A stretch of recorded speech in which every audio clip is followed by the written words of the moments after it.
Hi, this is Jim Lentz of Heritage Auctions. We hope you enjoy a few clips from the Bob Jones Making It Move documentary on the history of the Disney Character Model Department. Enjoy. The Character Model Department was formed, headed by Joe Grant, assisted by Jack Miller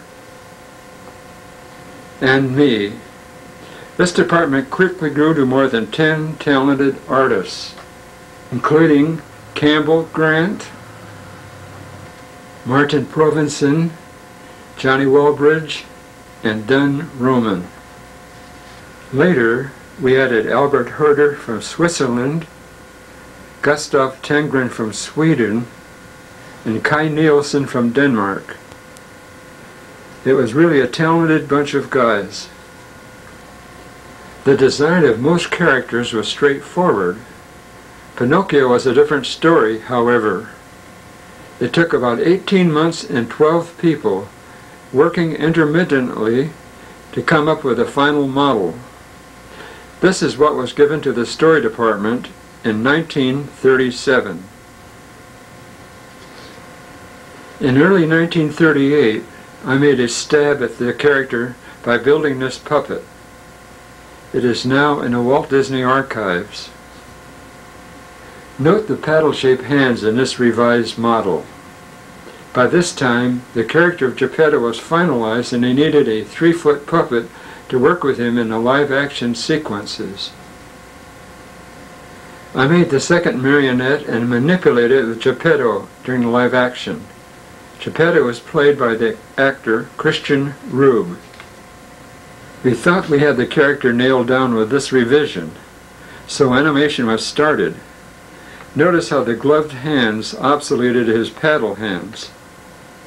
About 6 months later, Walt astounded us by stopping the animation, claiming that the character was too brash and lacking in appeal. After 6 weeks, Milt Kahl's drawings of a chubby, naive little boy became the final approved model, and animation was resumed. A few months earlier, I hired a talented artist and model builder to assist me with the fast-growing three-dimensional demands at the studio. Hua Chang proved to be invaluable. He became a close friend and is now one of the top sculptors in the country. He lives in the Carmel Valley. Hua Chang and I made this marionette. It was the third one in Pinocchio's development and the final one. This puppet was used for publicity purposes, but I have no idea where it is today. Joe Grant noticed that I was run ragged, trying to cover all bases in both the character model departments and with the three-dimensional program. He said, "You need help," and hired my brother Bill. We had worked closely in our marionette careers, and he proved competent in the character model department. Soon our walls were lined with original model sheets, the result of hundreds of drawings made by our artist. But what about those amazing plaster models of the characters? Now there's a precious few that line the walls of the archives at the studio. How did they start? One day Walt asked, "Model sheets are okay to set the character design, but how can we reduce the time it takes for an animator to get the feel of a Pinocchio after drawing, say, deer or dwarfs for a couple of years?" I suggested, "I know a sculptor that could model these characters in 3 dimensions, and then they could be studied from all angles." Walt said, "Hire him." Charles Cristodoro was hired on March 21, 1938.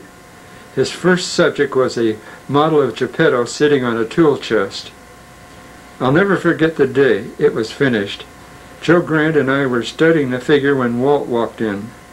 He picked it up, examined it from all sides, and said, "This is it." A problem. Chris modeled these in soft clay. They are much too intricate and fragile to be reproduced in ceramics. I took the original to another friend, Ted Klein, who was an expert in reproducing complicated shapes in plaster.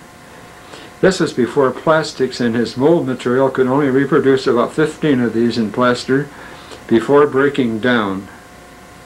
These plastered copies were then taken over to Helen Norvobig, a color specialist who already was working with me by painting the Pinocchio puppets and other models under study.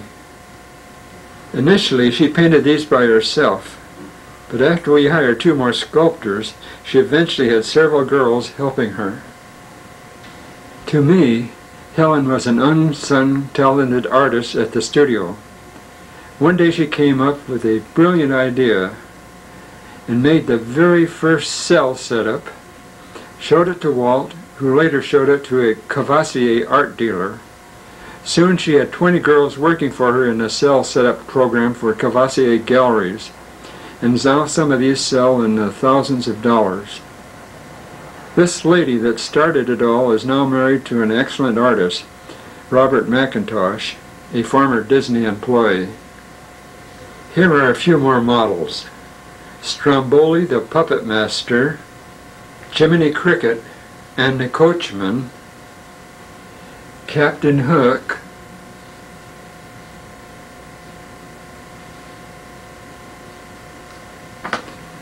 Timothy Mouse, and a friend. Director T. He was having trouble in the column shadows in the Dance of the Hours. So I built him a set, a model for Fantasia. This was stocked with some remarkable miniatures sculpted by Duke Russell. We made 6 copies of 4 characters, an ostrich, a hippo, an elephant, and an alligator, which we photographed in many setups with different lighting effects.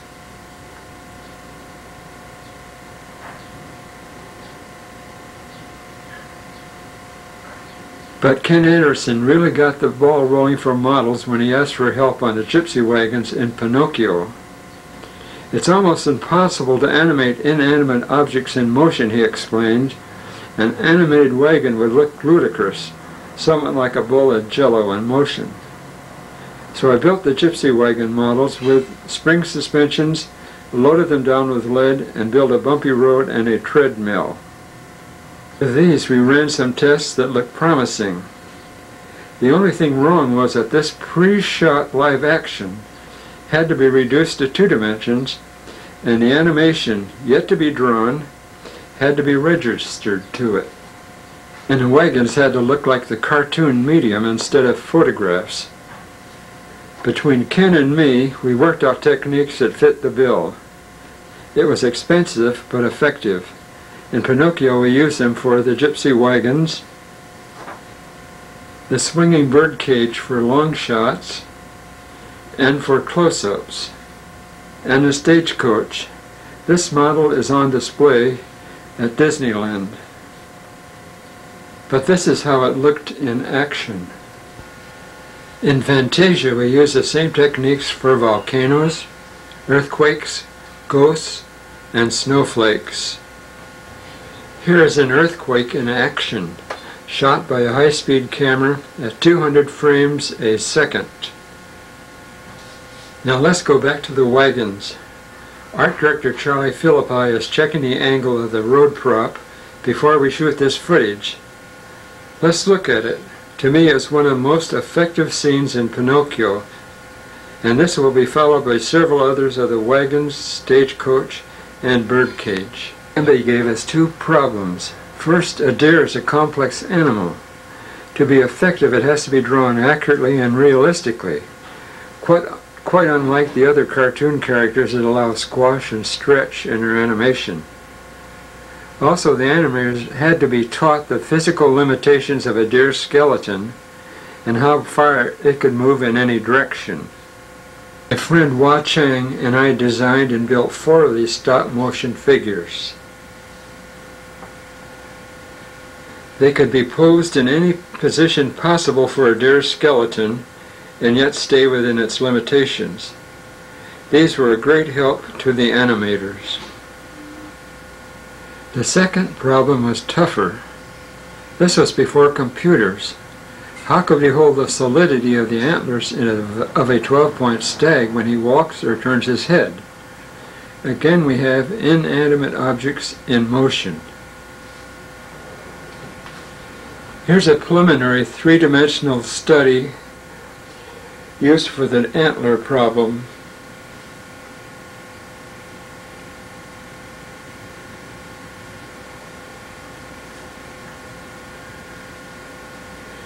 This is how we handled it. Cristodoro made two different sized models of Bambi, Rano, and a stag. The larger head was for close-ups, the smaller for long shots. The heads were painted flat black so they would not photograph. The antlers and construction lines painted a light gray so they would. In the penciled animation, the antlers were not on the drawings, but the head construction lines were clearly indicated. We modified a standard 5-hill camera by adding a 50% transparent mirror placed at a 45-degree angle. This is indicated by the arrow. This was located directly above a backlighted drawing. The camera could still see the drawing through the mirror. Then we built a periscope device with an eyepiece. This was accessible to the camera operator. The eyepiece was coordinated to the eye of the camera. We mounted our model on a ball and socket joint for easy adjustment. Now we could superimpose its image onto the mirror. It was a simple operation to match the construction lines of the model with the drawing. When this is done, you flipped a mirror out of the way of the camera and took the picture. This was repeated for every drawing. After the film was developed, it was used on a rotoscope to project the image onto the drawing. Then the antlers could be backtraced onto their respective drawings. This proved to be a quick operation and saved hundreds of hours of work. An animator might struggle for hours trying to animate a few feet of bad antler animation.